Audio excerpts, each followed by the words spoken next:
Los terribles sucesos del 11 de septiembre demostraron cómo todo un mundo puede sumirse profundamente en la recesión.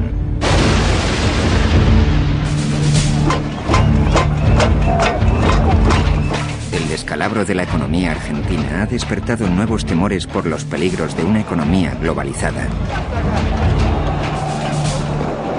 Can't get away from the fact that globalization makes us interdependent.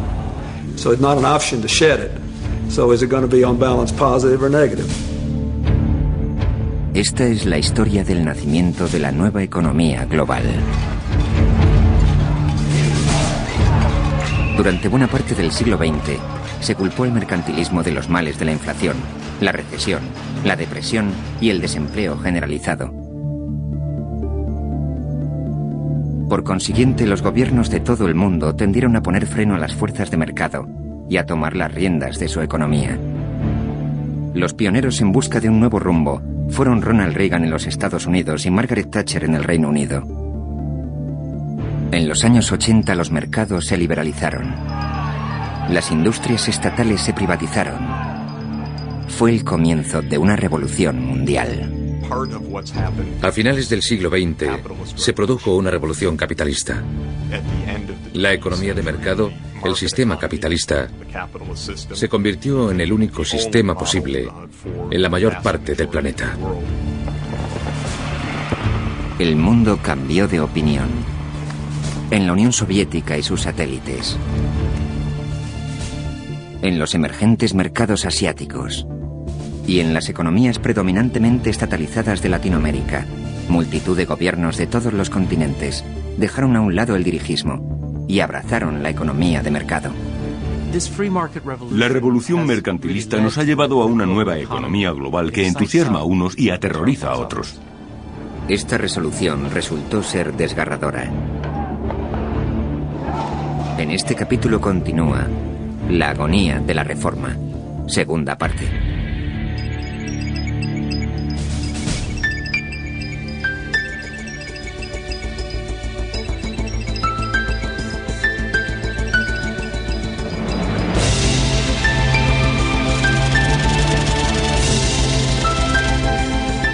La batalla por la economía mundial.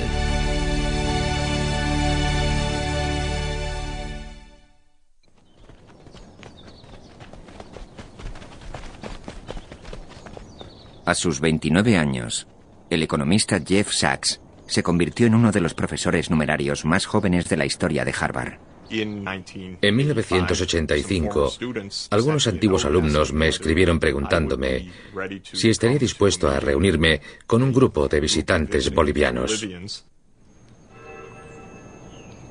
Los bolivianos habían acudido a Harvard para participar en un seminario acerca de la hiperinflación que asolaba a su país.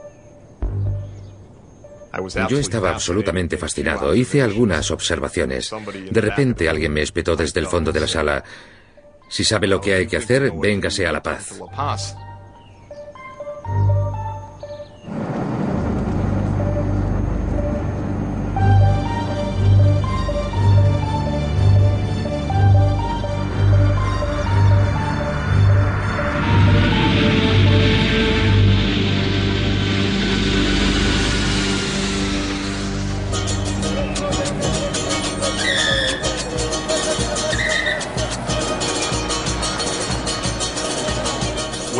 Cuando llegué a La Paz en julio de 1985, la tasa de inflación estaba en torno al 60.000%.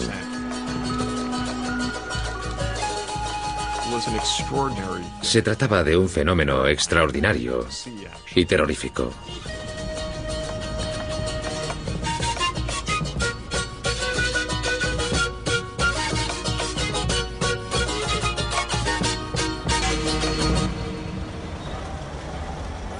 Aquella sociedad se encontraba al borde de un precipicio.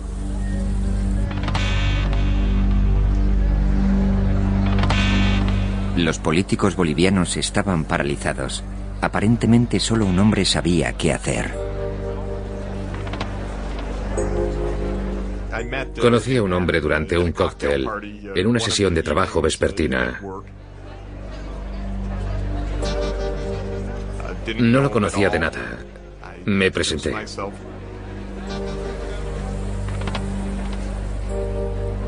Me dijo, ¿qué está haciendo? Respondí, estoy redactando un plan económico para el próximo gobierno.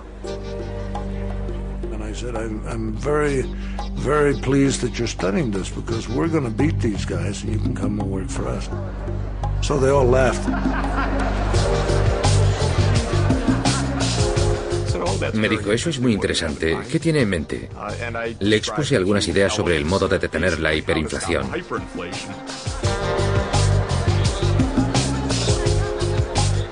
Y replicó, no, debe ir mucho más allá, no lo ha comprendido. Es preciso algo más.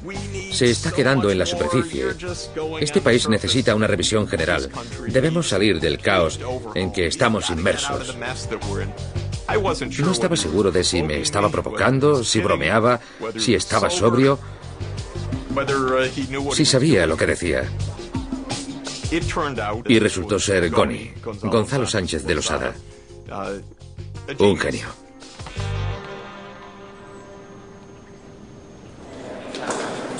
El partido de Goni ganó las elecciones y este fue nombrado ministro de Planificación. Comunicó al presidente que a Bolivia se le acababa el tiempo. Le dijimos, dispone de 90 días antes de que la inflación de Bolivia llegue a ser la más alta de la historia universal. De modo que nos respondió, adelante, tienen 20 días, pónganse manos a la obra. There was a big discussion whether you could stop a hyperinflation or inflation period by taking gradual steps. In this, Jeff Sachs was influential. He's had all this gradual stuff that just doesn't work. When it really gets out of control, you got to stop it. Like in medicine, you got to take some radical steps, otherwise your patient is going to die. Para evitar interferencias, trabajaban en casa.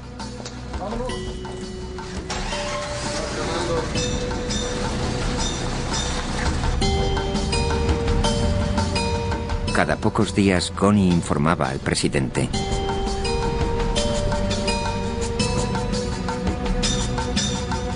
We said, look, boys, you got one chance. And remember, as Machiavelli says, all the bad news at once, the good news little by little. So he said, get it all done.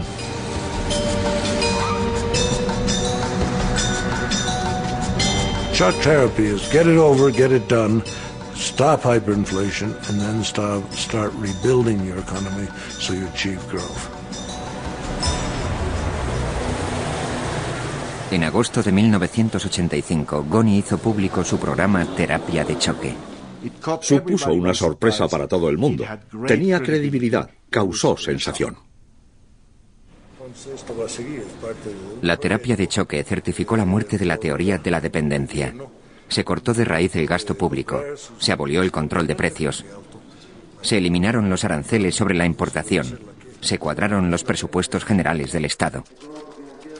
No hicimos uso de sofisticadas teorías económicas para combatir la inflación. Simplemente adoptamos medidas sencillas. Por ejemplo, de ahora en adelante, el Estado solo gastará tanto como ingrese. Si obtiene un peso, gasta un peso. Si obtiene 2 pesos, gasta 2 pesos. Si no tenemos nada, no gastamos.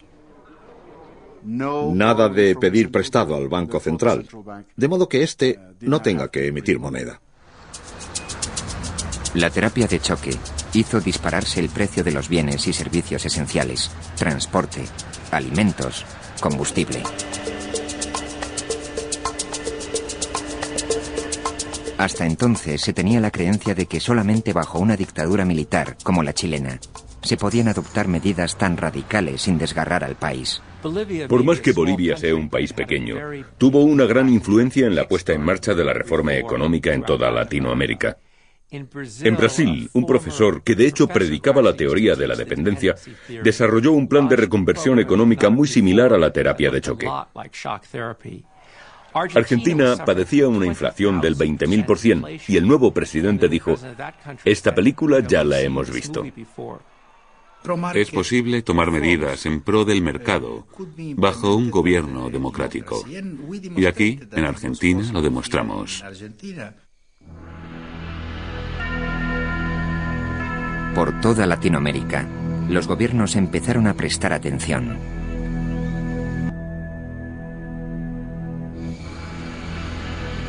Lo curioso es que lo ocurrido en Bolivia tendría un influjo directo sobre las economías bloqueadas de la Europa del Este.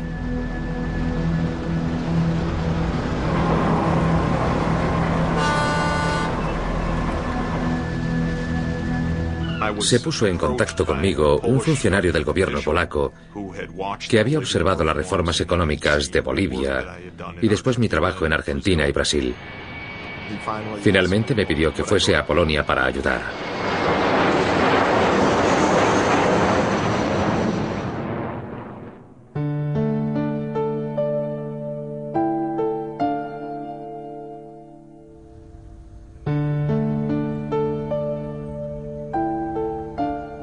Los propios polacos temían llegar a una situación de hambruna. Las tiendas estaban desabastecidas. Vi a una mujer llorando en la calle. No hay leche en esta ciudad. No puedo encontrar leche para mi hijo. ¿Qué voy a hacer? Era espeluznante. Sachs llegó el mismo día en que las negociaciones acordaron la celebración de elecciones libres en Polonia. Bardziej jak dramatyczna. Dlatego, że system polityczny zmienić można w jedną noc. System ekonomiczny trzeba lat.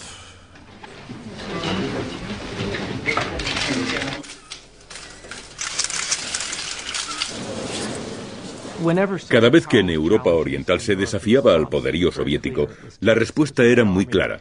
Tanques, el Ejército Rojo. Así fue en Berlín en el 53, en Budapest en el 56, en Praga en el 68. La respuesta a Varsovia en el 89 fue muy distinta. Solidaridad obtuvo el 99% de los escaños. El secretario general del Partido Comunista Polaco llamó a Moscú pidiéndole instrucciones. La respuesta de Mikhail Gorbachev fue contundente. No haga nada. Acate el resultado de las elecciones. Aquella llamada significó el auténtico final de la Guerra Fría. Y por supuesto, el gran símbolo del fin del imperialismo soviético fue la caída del muro de Berlín. Un país tras otro fueron liberándose del comunismo. Polonia, Hungría, Checoslovaquia, Rumanía. 1989 fue realmente un año milagroso.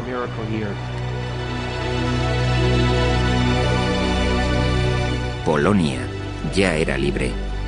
Ahora Solidaridad debía liberar a la economía polaca.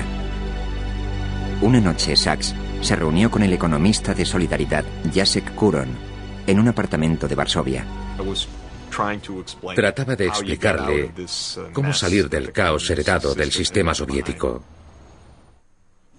Cada 2 minutos golpeaba la mesa. Sí, entiendo. Continuábamos. Entiendo. Y resultaba, verdaderamente emocionante. Seguimos así durante unas horas. Yo estaba agotado. La habitación estaba llena de humo. Y él me dijo, bien, está claro, redacte el programa. Nos pusimos de pie y le dije, será un gran honor para mí. Les enviaré algo en cuanto me sea posible.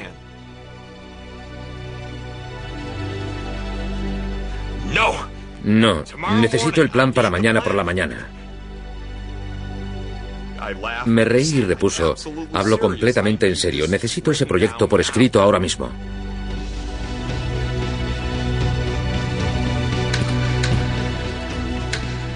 Aquella misma noche redactamos el programa y lo entregamos por la mañana. Fue distribuido entre los congresistas de Solidaridad. Al igual que Sachs, el nuevo ministro de Economía de Solidaridad, Leszek Balcerowicz, opinaba que la transición debía ser rápida y a gran escala. Inmediatamente después de un gran avance, Hay un corto lapso temporal en el que se toman extraordinarias decisiones políticas. Por definición, la gente está dispuesta a aceptar soluciones más radicales, puesto que está eufórica por haber recobrado la libertad. Aprovechamos este entusiasmo para avanzar muy rápidamente. Polonia decidió hacer lo mismo que Bolivia, poner en práctica la terapia de choque, recortar el gasto público, tratar de implantar un sistema mercantilista y comprobar si podría funcionar. Los precios casi se doblaron y la penuria no terminó. To jest za rząd. Tyle lat człowiek robił, pracował i gówno z tej pracy.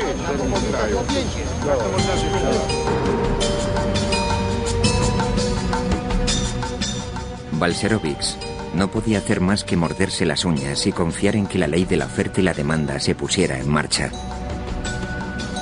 Unos días después, los granjeros empezaron a llevar sus productos al mercado. Estaba paseando y fijándome en los precios de las tiendas, en el precio de los huevos. Sus asesores le habían aconsejado que se fijase especialmente en el precio de los huevos. Si salían huevos al mercado, si su precio bajaba, podía ser que el mercado estuviese funcionando.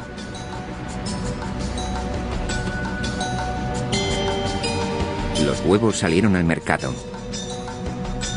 y su precio empezó a caer.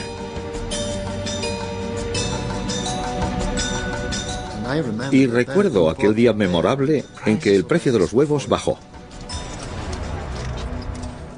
Aquel era uno de los síntomas de que el programa de estabilización surtía efecto.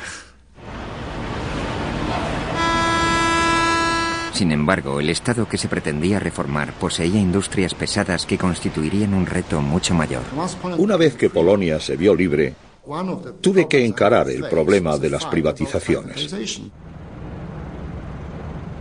La gran complicación fueron las viejas factorías legadas por el sistema comunista, y se provocaron desgarradores problemas de desempleo tratando de hacerlas eficaces y mantener su funcionamiento. Esto provocó mucho dolor.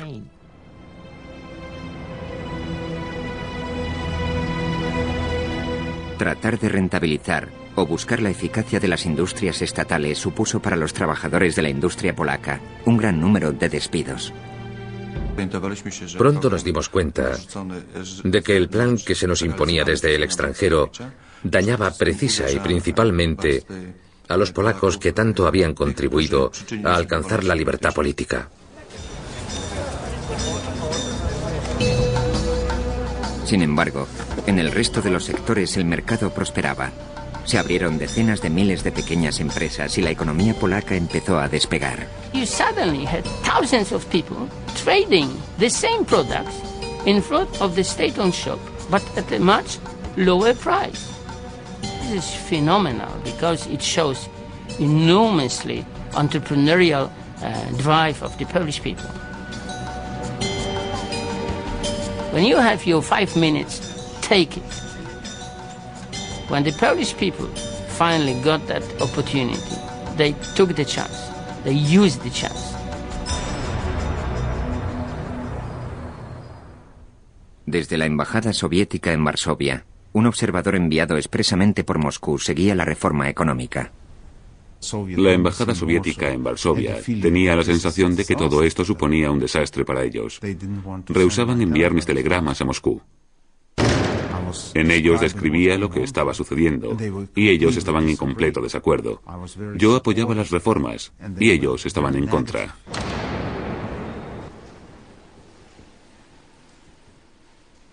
Yo enviaba los análisis a Gorbachev.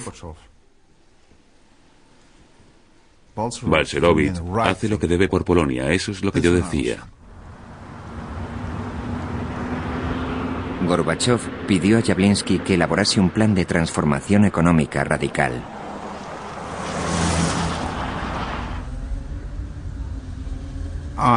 Esperaba que fuese posible hacer una transición de la economía soviética a la de mercado en 1 año y medio.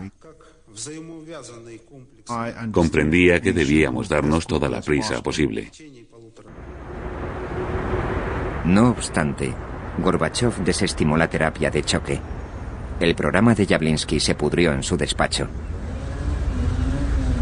Вот это для Советского Союза была площадка экспериментальная.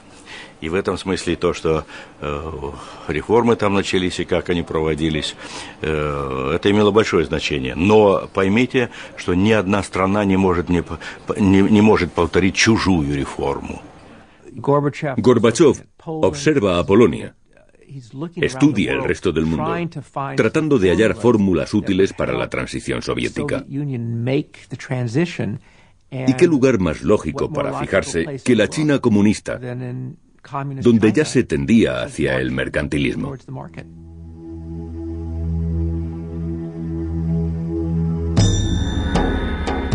En 1989, el año de la caída del muro de Berlín, Gorbachov visitó Pekín.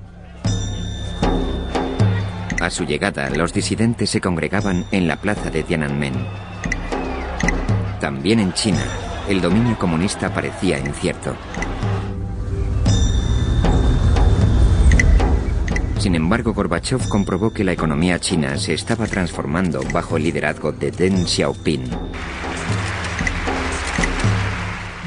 Deng Xiaoping era un comunista de la vieja guardia. Había pertenecido al círculo de Mao Zedong, pero cayó en desgracia.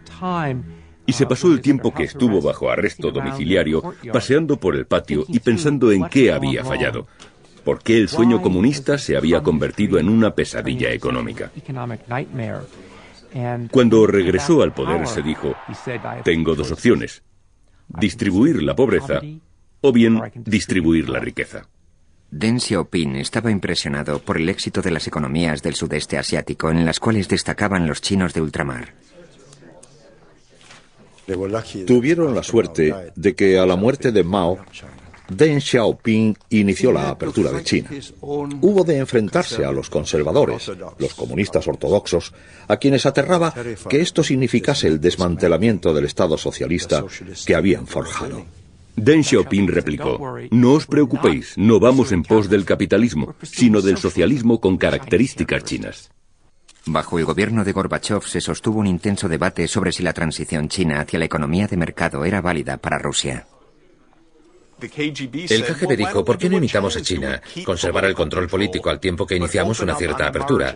Mantendremos nuestro poder político y las empresas estatales, pero la economía crecerá. Eso es lo que había hecho China. Los sucesos de la plaza de Tiananmen demostraron hasta qué punto el Partido Comunista Chino se aferraba al poder. Deng Xiaoping pensaba que debía haber una reestructuración previa a la apertura.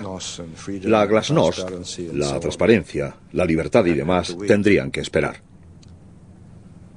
Lo primero era la reestructuración, y además se realizaría conforme al viejo sistema, por medio de directrices estatales, para que nadie pudiese oponerse.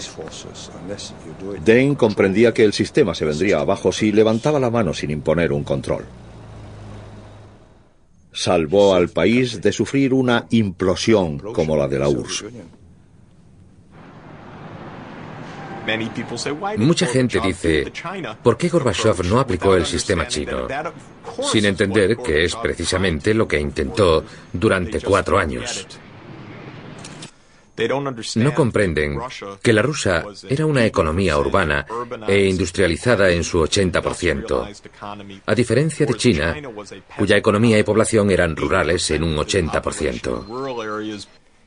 En Rusia, el sector privado era tan solo del 1%, insignificante, así que sí se podían poner en marcha unos cuantos restaurantes, pero no se podía llegar al quid del problema sin hacer algo con respecto al núcleo industrial del sistema, de modo que la solución no era sencilla, no podían proceder paso a paso como en China. La reconversión económica de Gorbachov se quedó empantanada. Comenzó demasiado tarde y sus reformas fueron demasiado tímidas.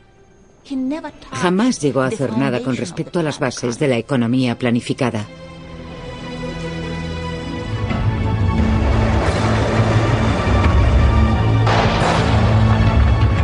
En agosto de 1991, los comunistas intransigentes perpetraron un golpe de Estado.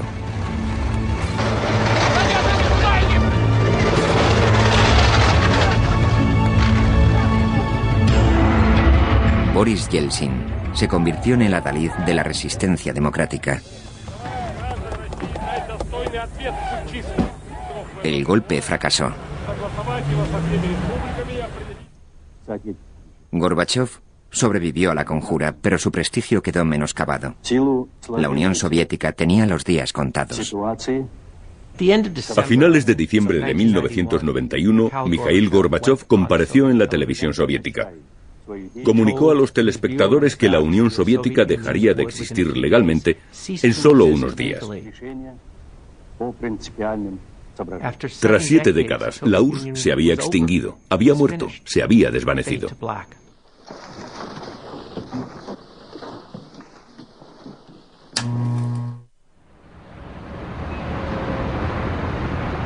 Boris Yeltsin era el presidente de Rusia. A diferencia de Gorbachov, Yeltsin tenía prisa.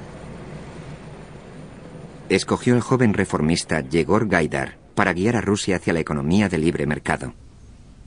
Gaidar se llevó una buena sorpresa. No había dinero en las arcas, no había oro, ni siquiera cereales para terminar el invierno. Ni siquiera estaba claro quién estaba a cargo del arsenal nuclear. Más adelante, Gaidar diría que fue como volar en un avión, entrar en la cabina y descubrir que nadie lo pilota. Para mí estaba muy claro que el país no funcionaba, que la economía no marchaba. Y si nadie hacía algo, y si la gente temía que nadie hiciese algo, todo acabaría en catástrofe, incluso en hambruna.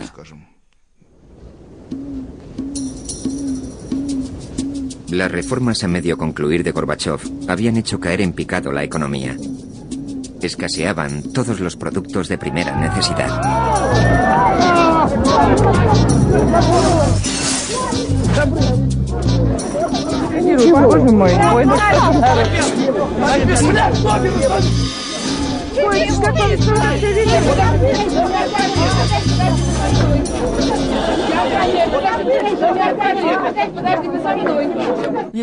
Todos los días había que hacer cola para conseguir algo.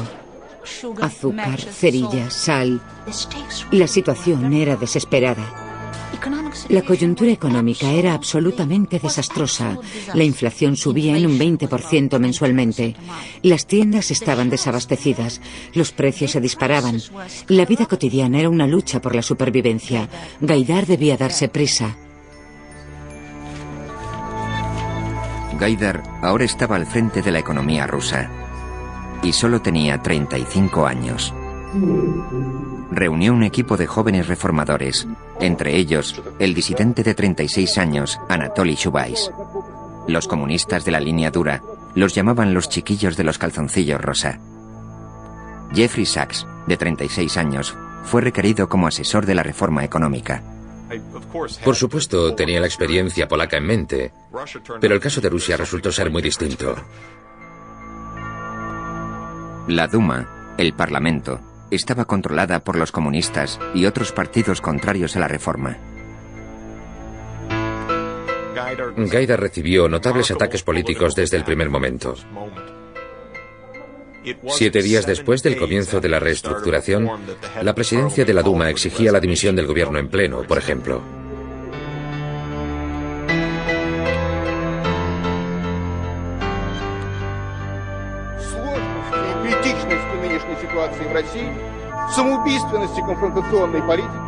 Gaidar y su gabinete pretendían usar la reconversión económica como arma política para destruir el antiguo sistema comunista antes de que éste los destruyera a ellos. Fue más bien una táctica de supervivencia. Nos planteábamos cómo podemos destruir la economía planificada de los comunistas. Destruyamos el ejército, el KGB y la planificación central de la economía. Y no, ¿cómo podemos crear una economía?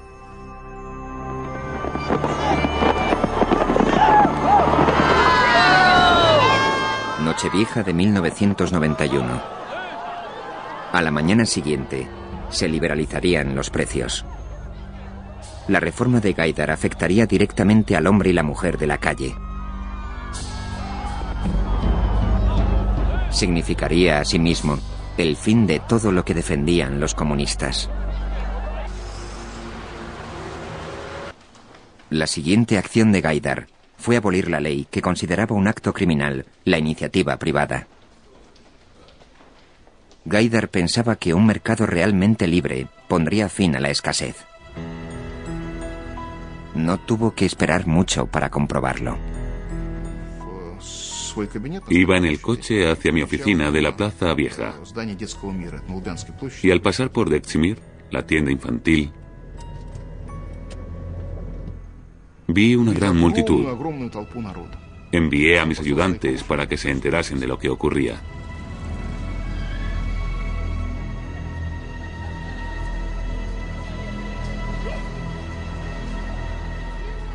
Y vieron a cientos de personas con productos diversos. Llevaban copias del decreto de libertad de comercio y trataban de comprar y vender sus mercancías. Aquello me hizo darme cuenta de que en 75 años no había sido posible erradicar su espíritu emprendedor. Aquel fue uno de los momentos fundamentales. A partir de entonces, no volvió a haber escasez en Rusia.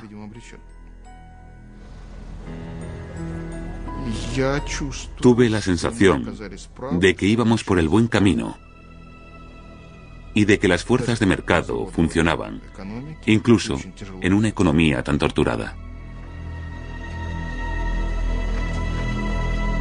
Quizá el mercado hubiese revivido, pero para el ruso medio la reforma significó un alza de los precios. Fui corriendo a unos grandes almacenes para ver las caras de los moscovitas, para ver si se rebelaban ante la escalada de los precios. Gaidar había estimado una subida del 100%. Se incrementaron en un 1200%.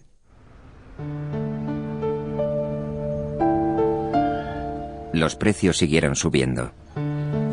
Los comunistas recalcitrantes que controlaban el Banco Central pusieron las cosas aún más difíciles. Su política disparó la inflación. La inflación subió al 500%, al 600%, al 700%. La moneda se devaluó. No valía nada. El pueblo quedó destrozado por la hiperinflación. Esto socavó toda la confianza en las reformas económicas.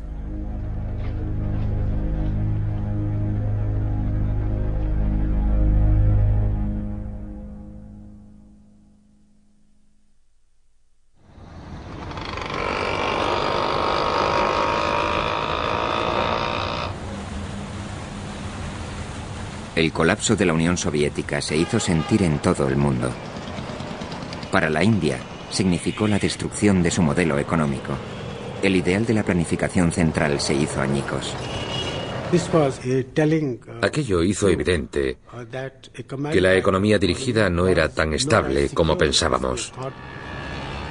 Por consiguiente, el derrumbe de la Unión Soviética fue uno de los factores que más influyeron en la reforma económica de nuestro país, así como en la de otros países.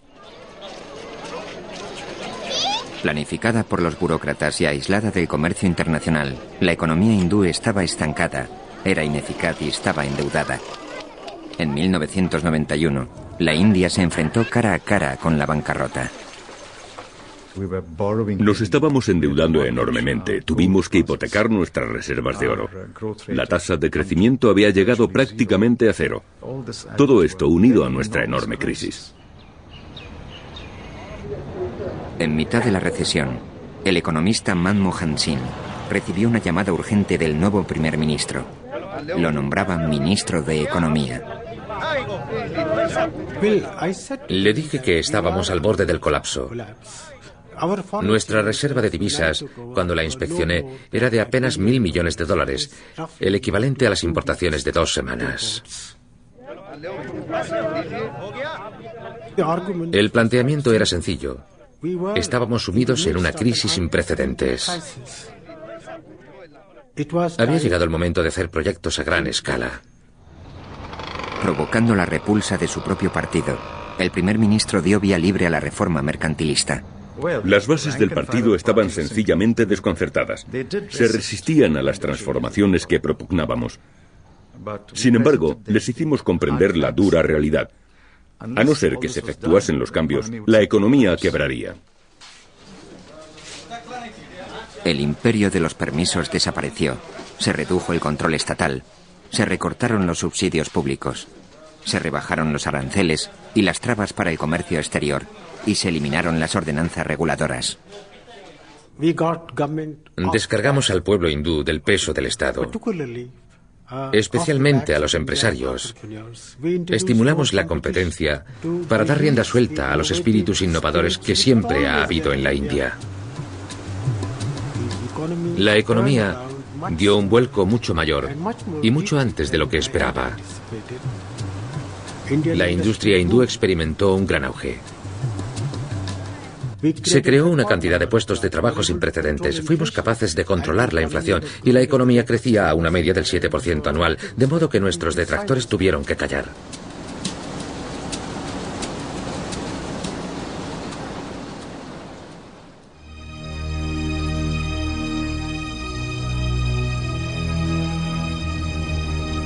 En Rusia, los puestos de mando de la economía aún se encontraban en manos del Estado.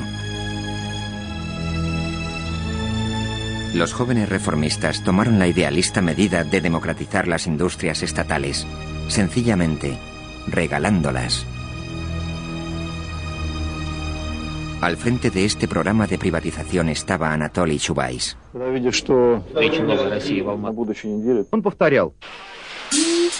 El monopolio comunista de los últimos 70 años estaba a punto de desaparecer. La ciudadanía rusa recibía cupones canjeables por acciones de las empresas privatizadas. We need millions of property owners, and not just a few millionaires. All Russian citizens, workers, pensioners, and small children will be given privatization vouchers worth 10,000 rubles. Pero había un problema. Ninguna empresa estaba lista para la privatización. Habían distribuido 144 millones de vales, pero no tenían ni idea de cómo poner en práctica el proceso de privatizar las empresas y ponerlas en manos de los inversionistas, detrayéndolas del Estado. Los jóvenes reformadores pidieron a Boris Jordan, uno de los primeros banqueros extranjeros, que abrieron una sucursal en Moscú, que encontrase alguna compañía privatizable. Pero debían actuar con rapidez. Sabían que si no ponían en marcha el plan antes del 9 de diciembre de 1992, el día en que se celebraría un pleno del Congreso, los comunistas darían al traste con la privatización. Los jóvenes reformistas trabajaban contrarreloj.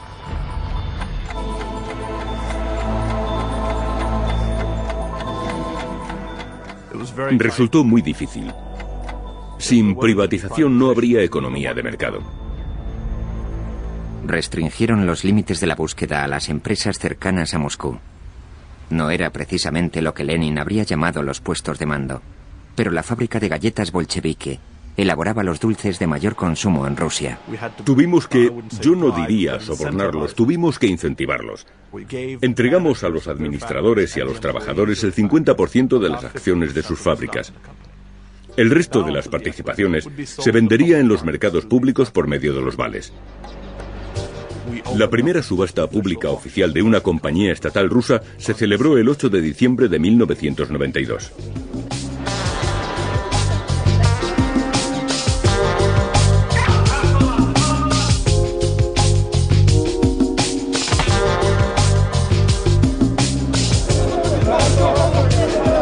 El día de la subasta, en la Duma, las reformas económicas provocaron la ira. Los comunistas de la vieja guardia promovieron un voto de confianza contra Gaidar. Lo recuerdo muy bien. Ya habíamos iniciado la subasta y yo me encontraba en el lugar donde se celebraba. Estaba viendo la televisión y vi cómo cesaban a Gaidar. La oposición comunista obligó a Yeltsin a sacrificar a Gaidar. Su sustituto, Víktor Chernomyrdin, era un producto del viejo sistema de planificación central soviético.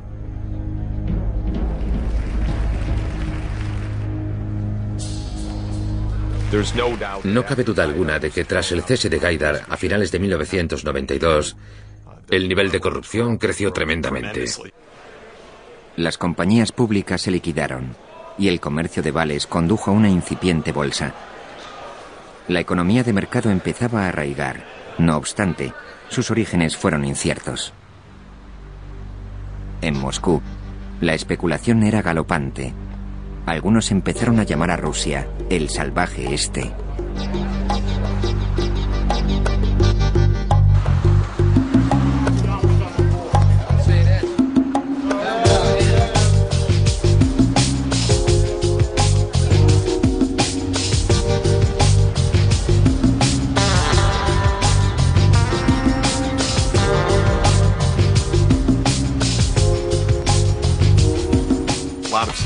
Muchas sociedades tienen corrupción. Sin embargo, en Rusia existía una élite que se había desarrollado en un ambiente tan amoral, bajo el sistema soviético, que realmente creía que la propiedad es un robo. De acuerdo, ahora vivimos en un sistema de propiedad privada, pues robaremos. Y Rusia tenía mucho que robar.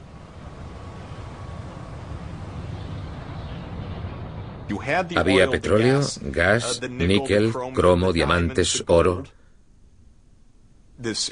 Una extraordinaria colección de riquísimos recursos naturales. Y estaban en manos del Estado. Las mayores empresas, las industrias más importantes, aún estaban bajo el control de sus todopoderosos administradores, los antiguos apparatchiks soviéticos, conocidos como los directores rojos. Estaban radicalmente en contra de los reformistas y la privatización. Solo sería posible privatizar los puestos de mando de la economía rusa, despojando de su poder a los directores rojos. Recuerdo una de las primeras reuniones con los directores, que fue muy difícil. Ellos detestan nuestro lenguaje, detestan nuestras caras, odian cuanto tiene algo que ver con nosotros. Estos tipos eran los verdaderos amos del país. Yo luchaba por los auténticos puestos de mando, es decir, por la dirección de la economía.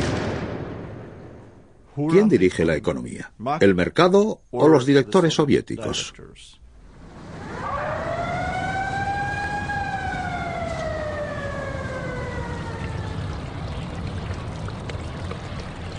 El extenso complejo fabril de Norilsk se convertiría en el principal campo de batalla donde lidiaron los directores rojos y un nuevo tipo de ruso. Vladimir Potanin era un empresario pirata que había abandonado su empleo en el Ministerio de Asuntos Exteriores y en pocos años había convertido una pequeña sociedad mercantil en uno de los bancos más pujantes de Rusia. Decidí hacerme empresario en cuanto comprendí que era posible. Me había criado en un país en el que estaba prohibido. Incluso existía un artículo especial en el derecho penal soviético que prohibía la actividad empresarial. La siguiente operación de Potanin llevaría a algunos a considerarlo un empresario inspirado y a otros a creerlo un capitalista sin escrúpulos. En 1995 decidió tratar de hacerse con la Norilsk. No obstante, apoderarse de la compañía productora de níquel significaba enfrentarse a uno de los más poderosos directores rojos, Anatoly Filatov. Filatov, de la Norilsk, el tipo más duro, uno de los hombres más poderosos de Rusia. Potanin, que por aquel entonces era relativamente poco conocido en este país, cargó contra este tipo. La compañía Norilsk sentó el precedente. Potanin precisaba aliados. Estos serían los más prósperos nuevos empresarios, aquellos que llegaron a ser conocidos y odiados bajo el nombre de los oligarcas. Hacia 1995 ya contábamos con una nueva élite de empresarios que, en mi opinión, estaba compuesta por gestores eficientes y directivos cualificados que, sin embargo, carecían de propiedades. Por ello se originó una lucha entre los antiguos directores rojos y los nuevos gerentes que, digamos, ganaban dinero por sí mismos. Para acabar con el poderío de los directores rojos, los oligarcas necesitaban apoyo político. Políticamente resultaba difícil despojar a los directores rojos de su poder. Ni siquiera el gobierno, ni aún Chubais, tenía la fuerza suficiente para vencer con facilidad en esta batalla. Parecía que los comunistas ganarían las inminentes elecciones presidenciales de 1996.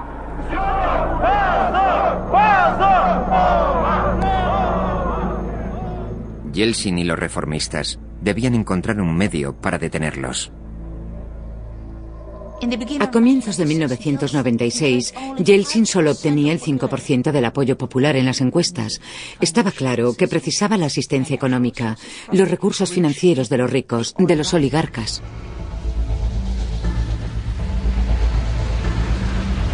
El gobierno y los oligarcas se necesitaban mutuamente y debían ponerse en marcha inmediatamente.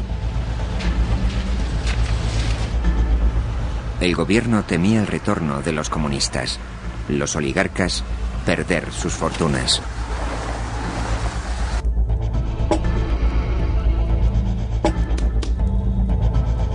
Los oligarcas negociaron un acuerdo secreto que les permitiría adquirir empresas de vital importancia a precios ridículos. Potanin propuso un plan de privatización tremendamente controvertido que aún se emplea hoy en día. Un programa de préstamos a cambio de la adquisición de acciones. En virtud de este proyecto, los empresarios prestan dinero al Estado obteniendo en compensación el derecho a comprar participaciones en importantes empresas. A la postre, la mayoría de estas compañías quedaron en manos de los prestamistas.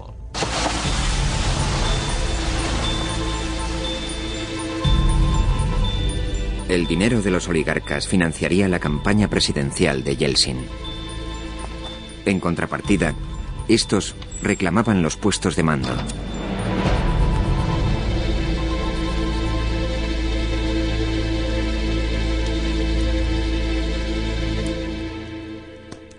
El dilema no residía en elegir este medio de privatización u otro más transparente, más abierto, más público. La disyuntiva era, elegimos este sistema o ninguno. El objetivo de los préstamos, a cambio de acciones, era crear una masa crítica de empresarios poderosos e influyentes cuyo interés prioritario fuese evitar el retorno de los comunistas.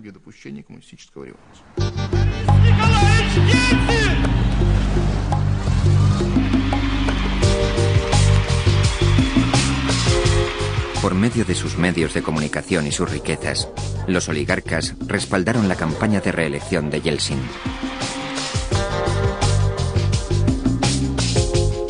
Cantando y bailando infatigablemente por toda Rusia, Yeltsin ganó las elecciones y obtuvo la victoria. Potanin se sumó al gabinete de Yeltsin, convirtiéndose en el portavoz directo de los oligarcas en el Kremlin.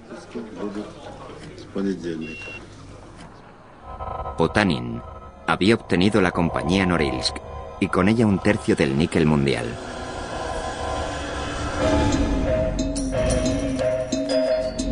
Por una compañía que facturaba 2.500 millones de euros anualmente, Potanin pagó solo 170.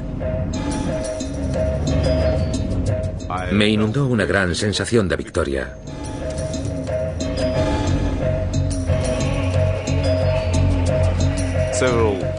Varios años antes era impensable un enfrentamiento con los directores rojos. Ganamos la batalla nosotros, que éramos más jóvenes, más activos y estábamos más preparados para afrontar la competencia. Unos años después, sentía una gran responsabilidad por esto, porque cuando ganas, te haces responsable de todo lo que ocurra. Pero eso fue más tarde. Para muchos, el trueque de préstamos por acciones fue algo más que un escándalo. Fue el robo del siglo. No obstante, Yeltsin pagó gustoso aquel precio por mantener a raya a los comunistas. El fin justifica los medios. Así es como los bolcheviques hicieron la revolución en Rusia. Y así es como acabó en desastre. Siempre que empleas la fórmula de que el fin justifica los medios, destruyes el fin. En la Rusia de Yeltsin medraba el capitalismo de camarillas. Muchos consideraban la reforma sinónimo de corrupción, inflación y desigualdad. Entonces, en 1998, Rusia dejó de pagar sus deudas y el mercado de valores cayó. La era Yeltsin finalizó con su accidentada dimisión del día de Año Nuevo de 2000.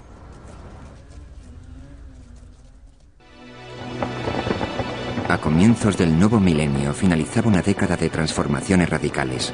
Un mundo que poco antes confiaba en el socialismo, la planificación central y el proteccionismo, ahora depositaba su confianza en el mercado. Es impresionante lo sucedido en los últimos 20 años o poco menos. Se diría que el mundo entero ha cambiado de opinión. En todas partes, India, China, Asia, Latinoamérica, Europa, Norteamérica y sobre todo en los países comunistas, los estados se han retirado de los puestos de mando de la economía.